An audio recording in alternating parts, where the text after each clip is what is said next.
김기현 대표 결국 사퇴를 밝혔습니다. 사퇴 입장을.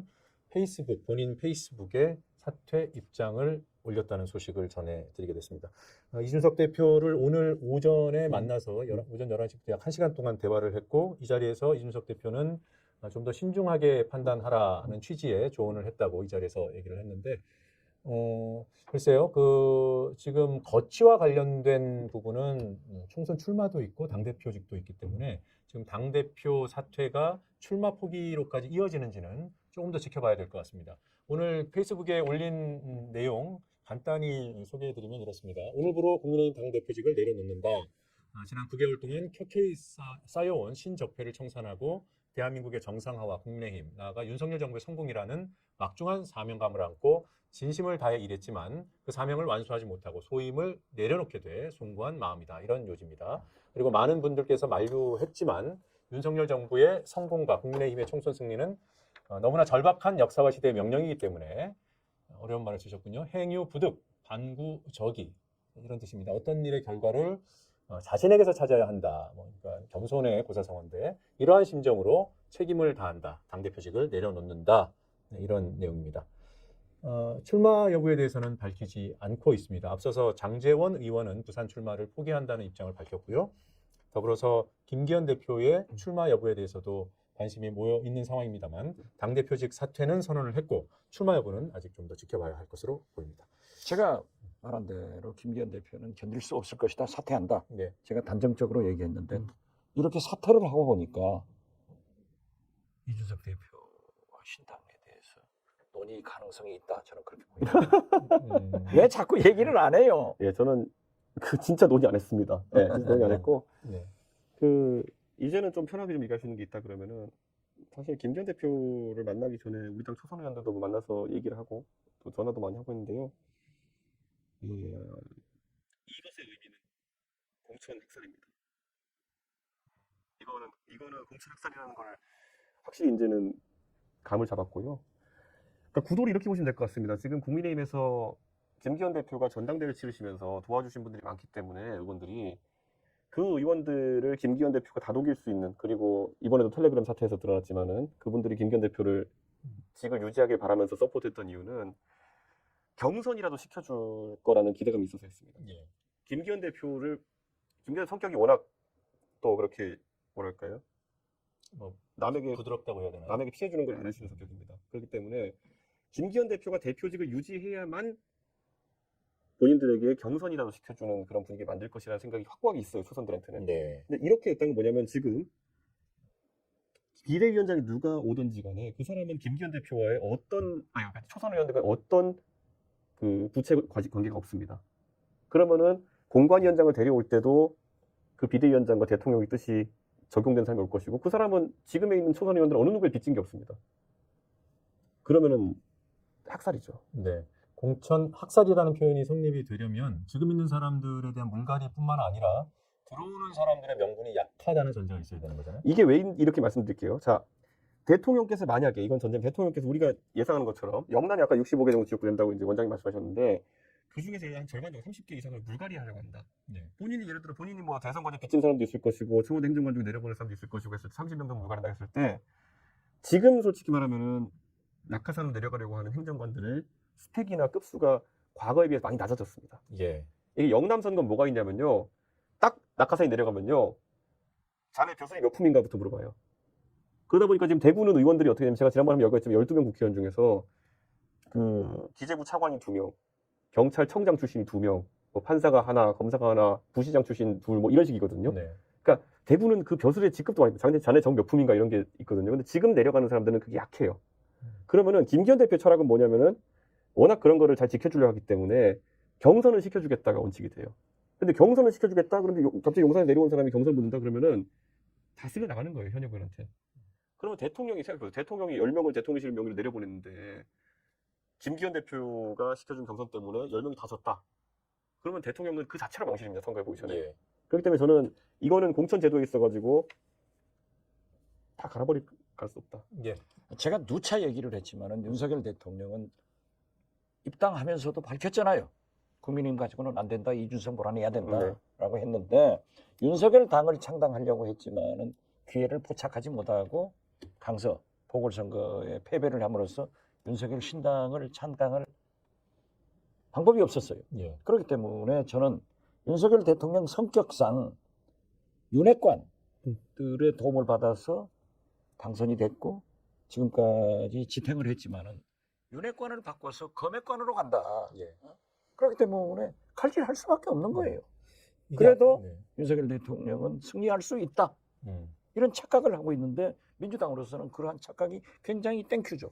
저는 이 오늘부로 선거가 되게 이제 이상해진 게 저는 지금 상황에서 이 머리가 돌아가는 여자분이면은 이것의 의미를 빠르게 포착해야 됩니다. 원장님 제가 하는 말이 맞죠? 맞죠? 그런데 대한민국 탑스타에게 보기에도 제가 하는 말이 아니 맞죠? 맞아요. 그렇기 때문에 한국의 케네디가 탄생한 아니, 거예요. 아니 제가 질문- 케네디 대통령이 큐바를 위기 때 생각지도 않은 봉쇄를 해가지고 자기 리더십을 세우잖아요. 이건 자꾸 제가 얘기지만은 이준석 전 대표의 리더십은 윤석열 대통령의 똥볼에 의거해서 서지는 거예요. 정치는 상대적이란 말이에요. 예. 저거 되면은 신당 되는 거예요. 아니, 근데요. 제가 이제 저도 제가 뭐 정치한 지 이제 뭐 10년 됐지만은 우리 당의 지금 초선 의원님들은 오늘 이거에 대한 해석을 잘 못하실 겁니다. 아, 지금 해줬잖아요. 그 정도 수준인가요? 아니, 수준이라는 문제가 아니라 제 눈에도 어느 정도 아니, 보이는데. 사람이 자기 문제에 되면은 희망 회로를 돌리게 돼 있잖아요. 그렇죠. 그래서 이제 나는 괜찮을 거야 이렇게 동작할 건데요. 저는 네. 오늘 이거 방금 전에 김기현 대표 사퇴 속보 보고 또 저는 김기현 대표와 대화 나눈 걸 토대로 생각해 봤을 때 저는 그러면 예측하겠습니다. 비대위원장 원희룡. 원희룡. 네. 비대위원장 한동훈. 저는 공관위원장 인용환, 비대위원장 한동훈 네. 이 조합으로 갈 거예요. 다 기록해 놓으십시오. 네, 확인 들어갈 겁니다. 예. 아니 저는 그렇게 봐요. 네. 왜냐면 지금 비대위원장 어제 한동훈을 TV조선에 보도했잖아요. 네. 사실 그거 보고 당내에 비토 여론이 꽤 있습니다. 아니 비대위원은 있더라도 네. 인용환 위원장은 혁신위원장으로서 비교적 성공을 한 거예요. 윤석열 대통령이 상당한 네. 체리 따봉 보내잖아요. 네. 그런데 아니 진짜야. 그런데 자, 내가 공관위원장 달라. 그렇게 했죠, 그러니까 미리. 김기현 네. 대표가 너 네. 한국인 혁신을 안 해주는데 여기에 대한 책임을 지고 나가게 하는데 저는 공관위원장 지금 윤석열 대통령은 국민적 지지를 받아야 돼요. 네. 그렇기 때문에 인용한 공관위원장을 시키고 네. 또 계속 떠들어댈 거예요. 원희룡 비대위원장으로는 장악을 못해요. 그분은 너무 좋은 분이야.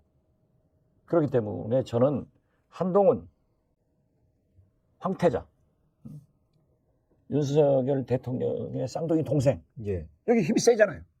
그러니까 일이 갈 것 같다.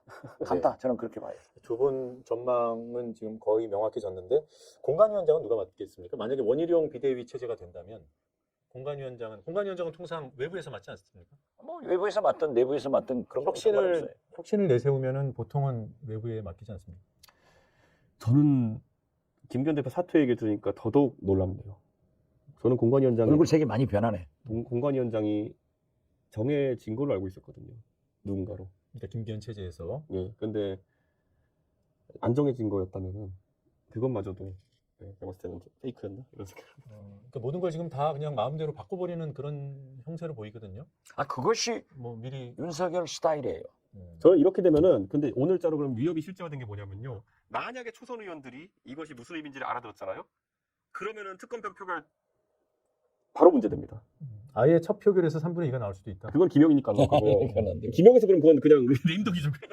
그게 표결되면 탄핵안도 표결된다는 얘기인데 지금 지금. 윤석열 대통령의 레임덕은 시작됐다니까요. 근데 그래서 이거는 윤석열 정권 호수 저수지는 이미 구멍이 뚫린 거예요. 계속 커져 나가는 거예요. 그렇기 때문에 네. 지금 김기현 대표를 토사구팽하는 것도 지금 이준석 전 대표가 얘기했던데 도대체 대표하려고 하는 사람 다 쫓아내고 다 안 된다고 거기 시켜놨다가 또 차버리고 네. 이게 문제가 되는 거죠. 그리고 측근들이 보따리 싸는 것이 레임덕이에요. 제가 경험했다니까요. 네. 그 아까 말씀 중에 이제 그 김기현 대표 네. 그 만난 얘기를 하는 중에 네. 그 초선 의원들 그 텔레그램 보톡방 네. 얘기를 하면서 네. 초선 의원들이 김기현 대표를 지키기 위해서 친위 쿠데타 이런 표현을 쓰셨잖아요. 예. 제가 들으면서 좀 어색한 거예요. 이건 당인데 당의 지도부가 있고 대표가 있는데 네. 그 대표를 지키려는 것은 당의 어떤 시스템적인 움직임이어야 되는 거고 네. 쿠데타는 반대여야 되잖아요. 네. 근데 지금 김기현 당대표에 대한 공갈을 떠나서 김기현 당대표가 이런 식으로 물러나는 이거야말로 용산이 기획했던 외부에서 기획한 쿠데타 아닌가. 저는 그렇게 느껴져요. 그게 이제 좀 더 구체적으로 근데 말씀드리면 일상화돼가지고 이제 사람들이 이게 동남아시아 가면 약간 정세가 불안정한 국가는 계속 군부가 이렇게 막 들어오고 하는 게 이게 일상화돼 있잖아요. 예. 우리도 봤을 때 뭐 처음에 5.16 한 다음에 신군부 들어오고 하는 게 일상화돼 있었던 것처럼 약간 그런 상태입니다, 당이 지금. 국힘에 봄은 옵니까? 잠깐 왔었죠. 지금 말이에요. 지금 제가 볼 때는 지금 이게 뭐 용산이도 외부에 의한 쿠데타 시도 같거든요. 저는 근데 이게 더 황당한 게 뭐냐면 왜 대통령이 해외 가시면 항상 이런 일이 발생하는가?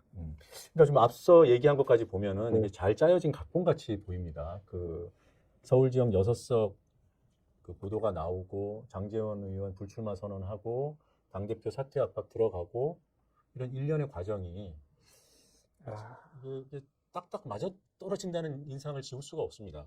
이거는 뭐 아까 뭐 희망의 회로를 그 당 내부 인사들은 돌린다고 하지만 이미 저는 이거는요. 예. 지금 우리가 이렇게 분석하지만요. 저는 어쨌든 언론에 보도되지 않은 우리 당 의원들과 얘기나 이런 것들을 조합해 보면요. 당내 불신 풍조가 팽배할 겁니다. 이거는 제 과정이 왜냐하면 10월 11일인가 그때 그 강서 보궐선거 이후에 예. 오히려 그 한창 논의했을 때 이후에 당내에 그래 2달 동안 형성된 분위기는 뭐냐면은 그 김기현 대표나 이런 분들이 굉장히 대통령을 좋게 그래도 얘기했어요, 당에다가. 이게 뭐 보면은 대통령 요즘은 내 말도 잘 경청하고 기사도 났잖아요. 보면. 그렇죠. 당의 의견을 참고하려 노력하시고 이런 하루에 분들이. 두서너 번씩 소통하고 그리고 그게 실제였던 것 어차피 밤 9시 10시에 가서 서너 시간 얘기한다. 예. 그게 실제였던 것 같아요. 대통령께서 그런 모습을 보이려고 하는 외견상의 모습을 보였던 것 같아요. 그래서 당내에서도 선거를 앞두고 좀 바뀔 수 있겠구나에 대한 기대가 높아지는 상황이었어요. 그런데 한 방에 이게 롤백된 겁니다. 네. 안 좋은 말. 그래서 이제 저는 지금 당내 인사들은요, 서로가 서로 못 믿는 상황이 됐을 겁니다, 지금. 이거는. 이렇게 그렇게 서로가 서로를 못 믿게 돼야만이 검액관이 오는 거예요. 표고동 신문 뜻이 있으니까 이게 전개되는 거고 그러한 보도가 나오는 거고 오동잎 떨어지면 가을이 온 것을 알아야지. 그래서 나는 김기현 대표가 절대 나간다, 못 견딘다. 이건 시나리오가 이미 딱 정해진 거예요. 저도 그래서 계속 2주 뒤에 물러날 것 같다는 얘기는 하면서도, 근데 그럴 것 같다는 제가 예측인 거고, 이렇게 물러나면 안 되는 데라는 생각이 계속 있었던 거예요. 그건 보통 정치인, 보통 국민이면 그런 생각을 하죠. 그렇지만 이 정권은 윤석열 정권이에요. 우리가 지금 그러니까 윤석열 대통령은 정치를 검찰 수사하듯 하고 검찰 수사는 정치하듯 하는 데서 문제가 발생하는 거 아니에요. 네. 저는 제가 얼마 전에 이제 그 당내 그 내용을 정통한 어떤 지인과 식사를 하면서 아니, 대통령께서는 그 네덜란드 ASML 회사 뭐 유명한 회사긴 하지만 그거 우리가 슈퍼 을인데 가가지고 굳이 방문하시고 뭐 국빈 방문 왜 하실까요? 이렇게 했더니만은 별로 개의치 않게 그분이 이렇게 답했어요. 뭐 가인 동안에 국내에서 할 일이 있나 보지 뭐. 근데 지금 생각해 보니까 사실 이해가 안 가잖아요. 엑스포 때문에 그 해외에 나가시는 거에 대한 여론이 굉장히 안 좋은데도 결국엔 강행하신 거 아닙니까? 금년에 16번 나갔다. 예. 취임하고 네, 80일입니다. 80일. 예산이 얼마예요? 내 돈 가지고 지금 헬싱키 가신 거예요. 587억 원 썼습니다. 그런데 어떻게 됐든 대통령이 외교를 하는 것은 필요하죠. 그러니까 저는 그래서 ASML 뭐 네덜란드 방문 이런 것도 혹시 아까 우리 얘기했던 것처럼 가시고 그 전에 보도 그 다음에 이런 거 장제원 의원까지 다 짜고 있은 거라면은 아마 김기현 대표는 사람 못 믿고 살 것 같습니다. 이제 보면. 네. 장제원 의원도 지난 6일 대통령께서 재벌 회장들하고 떡볶이 먹방할 때 그때 가서 만나셨다는 거 아니에요. 그렇기 때문에 나는 정리가 됐다. 그리고 장제원 의원은 부산시장 대권까지 꿈꾸는 분이에요. 그렇기 때문에 지금 이번에 국회의원 나와서 현직 국회의원 사퇴하고 부산시장 도전하기는 굉장히 부담인데 저는 2년 있다가 부산시장 가기 위해서 저는 뭐 대통령 실장이나 입각할 거예요. 경력 쌓는 거예요. 그런데 대통령들은 그러한 말씀을 잘 하더라고요. 제가 공보수석을 1년 반째 하고 있는데 김대중 대통령이 부르더니 이번에 문체부 장관으로 가서 일도 잘하고 경력을 쌓아가지고 네. 청와대로 돌아와라. 그건 비서실장으로 돌아오라는 거 아니에요? 그런 얘기인데 저는 대통령들이 그렇게 할 수 있다고 봐요. 그렇지만은 이건 일련의 흐름이 굉장히 어렵게 돼요. 우리나라 정치가 이렇게 되면은 집권 여당이 저렇게 되면은 정치는 나의 불행이 당신의 행복으로 안 갑니다. 그렇죠. 나의 불행은 꼭 당신의 불행으로 가요. 여당이 쪼개지면 야당도 쪼개지는 거예요. 그래서 이제 앞으로 정치권의 김건희 특검 또 수원지검의 이재명 대표의 구속영장 수사. 네. 청구 이런 것들이 굉장히 크게 소용돌이 칠 거예요.